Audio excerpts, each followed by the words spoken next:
Buonasera a tutti, buonasera a Mauro Armelao, Buonasera. sindacalista dell'UGL e poliziotto soprattutto. Sì, buonasera a voi, buonasera. Ecco, partiamo appunto dal suo lavoro perché di questo andremo a parlare e dei problemi che state incontrando recentemente anche con certe norme intervenute da poco che hanno cambiato non poco il vostro modo di operare. Innanzitutto il decreto svuota carceri, che cosa comporta per voi? Beh, penso che sia una delle cose più drammatiche che stiamo vivendo in questi periodi.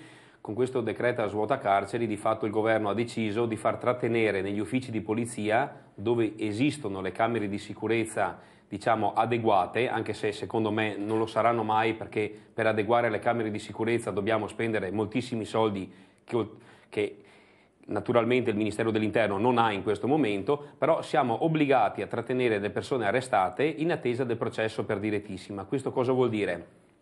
Questo praticamente comporta un distogliere il personale che solitamente è utilizzato per far volante per piantonare la persona arrestata anche per 1 o 2 giorni. Quindi questo vuol dire mancanza di uomini all'esterno su strada per garantire la sicurezza dei cittadini. Non è cosa di poco conto che a Firenze, mi sembra per la seconda volta, si è suicidata una persona arrestata nelle camere di sicurezza nostre.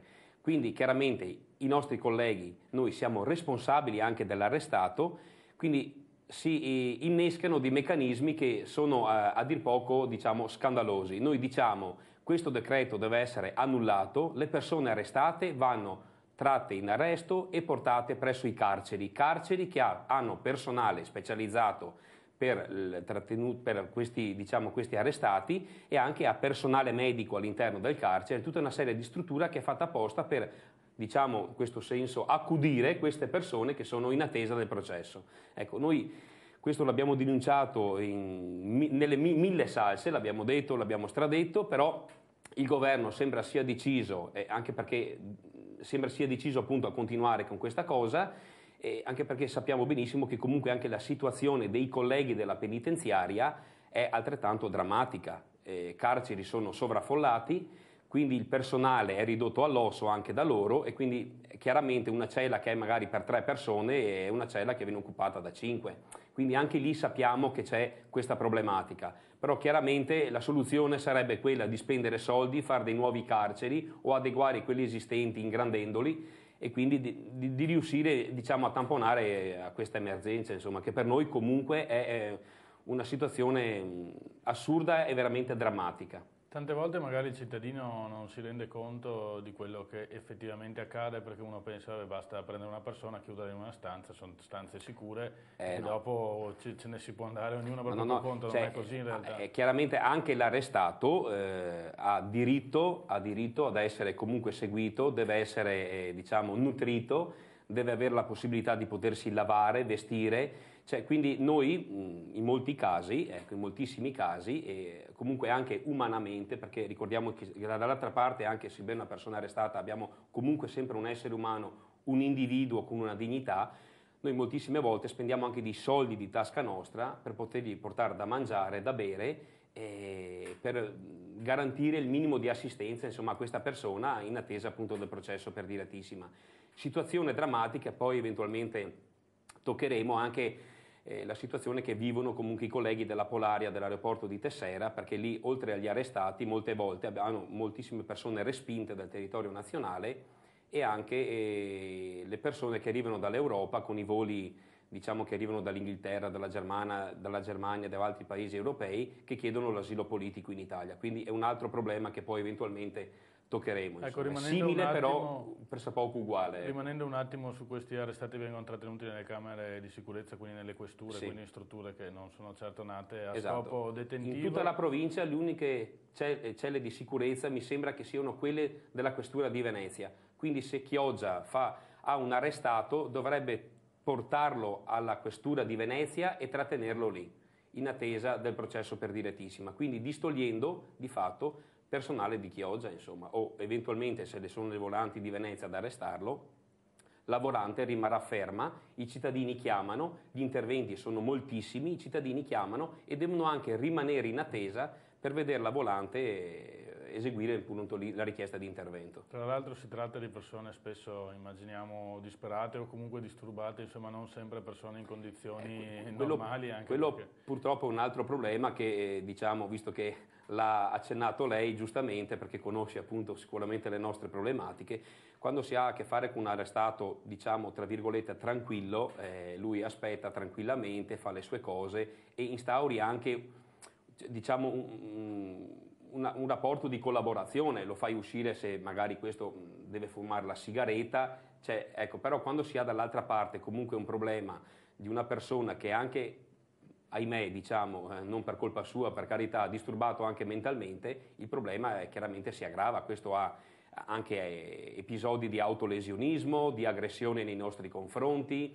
quindi è anche difficile da gestire nella pur magari anche breve permanenza presso le nostre celle di sicurezza. Insomma, noi non siamo in grado di tenere queste persone. Ripeto, un discorso è trattenerle per le 3-4 ore finché gli operatori di polizia compilano gli atti, il verbale d'arresto, la perquisizione, tutte queste cose qua, però poi deve essere inviato presso un carcere, appunto. Non ci possiamo permettere, e per quelle ragioni che abbiamo appunto accennato, di persone anche magari pericolose, per autolesionismo, e anche per la questione che noi distogliamo personale dalle strade, quindi di fatto viene diminuita appunto la presenza sul territorio per garantire la sicurezza dei cittadini, che è quello che chiedono i cittadini quotidianamente. Per quanto riguarda invece i richiedenti asilo a cui faceva accenno prima, quali sono le problematiche? Quanti sono soprattutto che si ritrovano qui alla frontiera dell'aeroporto di Venezia? Lì è un grosso problema perché c'è una convenzione, diciamo, che si chiama la Convenzione Unità di Dublino, viene chiamata. Praticamente se in qualche paese europeo viene fermato un cittadino extracomunitario che dice di essere entrato, quindi irregolare, no?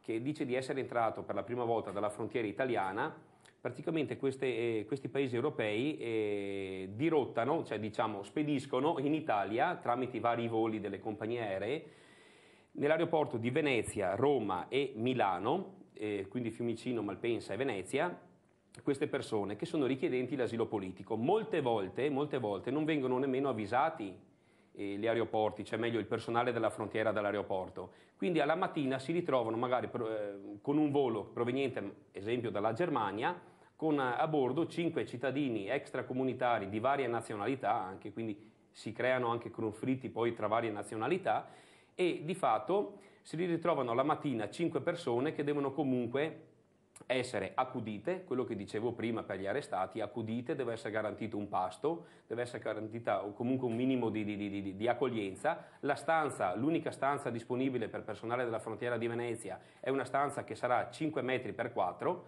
e molte volte sono arrivati anche a trattenere 10 persone contemporaneamente, quindi con il serio pericolo della questione di igiene, perché non sappiamo se queste persone che non vengono visitate hanno la tubercolosi, hanno la scabbia, hanno malattie della pelle, quindi c'è anche questo problema praticamente. Noi l'abbiamo già segnalato, lì bisognerebbe che Save facesse un attimino un atto di coraggio e che cercasse di risistemare e rivedere un attimino quelle che sono le stanze a disposizione della frontiera, in modo da creare una stanza ad hoc per gli arrestati eventualmente e per le persone fermate e richiedenti l'asilo politico.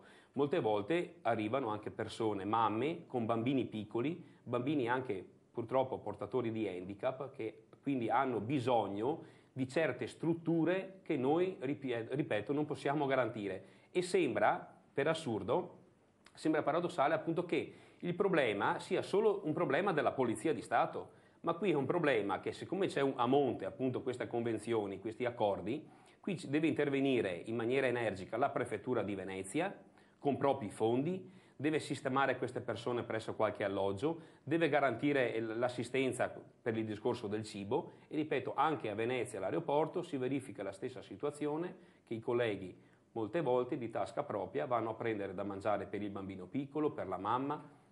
Sappiamo che quando magari una donna è in un periodo anche particolare, diciamo, ha bisogno anche di potersi lavare, fare una doccia e questo lì purtroppo non è possibile. C'è un WC e un lavandino, punto. Queste sono persone che hanno bisogno di essere appunto di essere accolte. Quindi, questo ci sembra quasi più un problema di diritti umani che un problema esatto. di Noi organizzazione. molte volte ci si appoggia anche comunque alle associazioni tipo la Caritas, però tante volte non si riesce a far fronte neanche con l'aiuto di queste. Quindi qua diciamo è il cane che si morde la coda, ecco. Quindi è la mancanza di soldi, di mezzi, di strumentazioni, di strutture adeguate per queste cose. Quanto insomma. può durare